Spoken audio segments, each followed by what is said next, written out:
হ্যাঁ, এই লটারি কেলেঙ্কারি হচ্ছে আপনার মার্টিন এবং ওই যে ডিয়ার লটারি এবং মার্টিন লটারি। এটা নিয়ে গত 2-2.5 বছর ধরে লাগাতার আমি বলেছি এটা ভাইপো লটারি।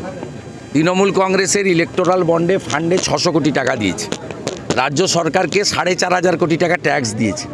এই লটারি লেগেছে অনুব্রত মণ্ডলের, তার মেয়ে সুকন্যা মণ্ডলের, নলহাটির টিএমসির এমএলএ রাজেন্দ্র সিংয়ের ভাই পাপ্পু সিংয়ের, আর আমাদের কলকাতার জোড়াসাঁকোর এমএলএ বিবেক গুপ্তা ওনার স্ত্রীর।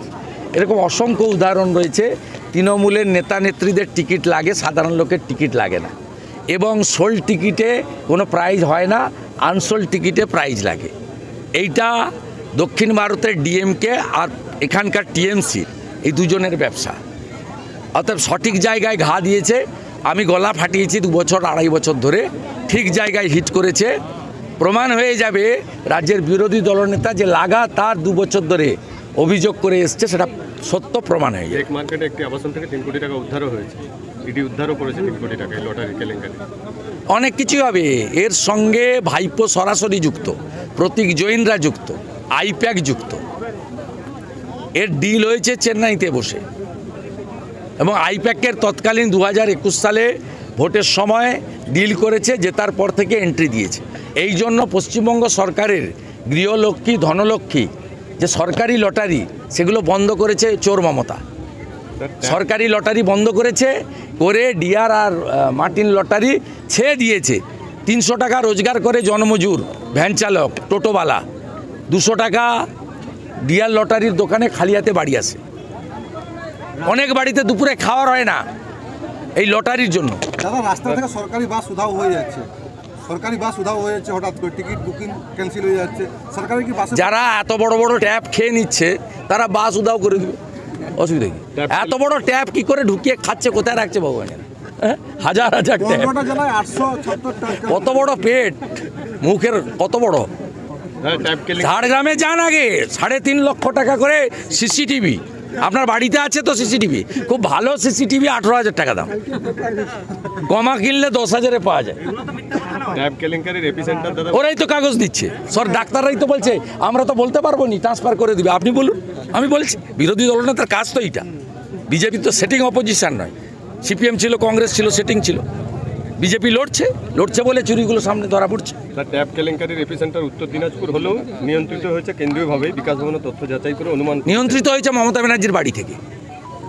আমি গতকালও বলেছি যে রাজ্যের মুখ্যমন্ত্রী চোর, তার পরিবার চোর। সেক্ষেত্রে নিচের তলায় যারা আছে তারাও ঝেড়ে দিচ্ছে টাকা। তারা বলছে উনি ঝাড়ছেন এত, আমি যদি 5টা ট্যাপের 50,000 ঝাড়ি, ক্ষতি কি?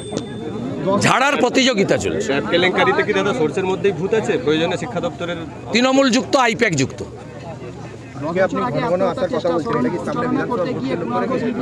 কেন ঝাড়গ্রাম কি বাইরে নেই? মমতা ব্যানার্জি আসতেন নাকি? হেরে ভূত হয়ে গেছিলেন 2009 লোকসভা নির্বাচনে।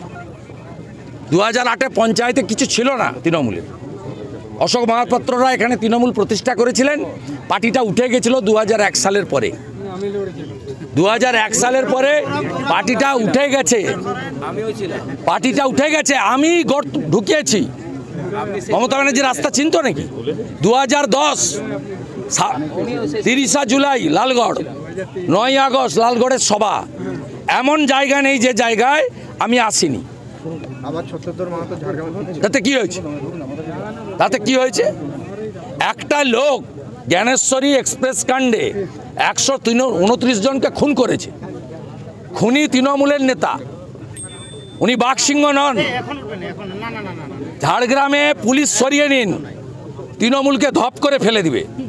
আর মমতা ব্যানার্জি ঝাড়গ্রামে বিভেদ তৈরি করার জন্য কুর্মীদেরকে কুর্মীর মতো বলে, আর জনজাতিদের বলে।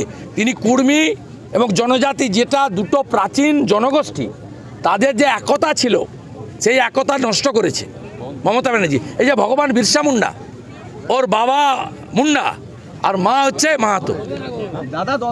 জনজাতিদের এই দুটো প্রাচীন গোষ্ঠীর একটা সিমেন্টিং রিলেশন ছিল। মমতা ভাগ করেছে এখানে। কুর্মীদেরকে এসটি দেবে বলে চিঠি লিখে এসটিদেরকে বলেছে ওরা নিয়ে নিবে, তোমরা বাধা দাও। আবার কুর্মীদেরকে বলেছে জনজাতিরা বাধা দিচ্ছে, তাই দিতে পারছে না। এইটা মমতার কাজ।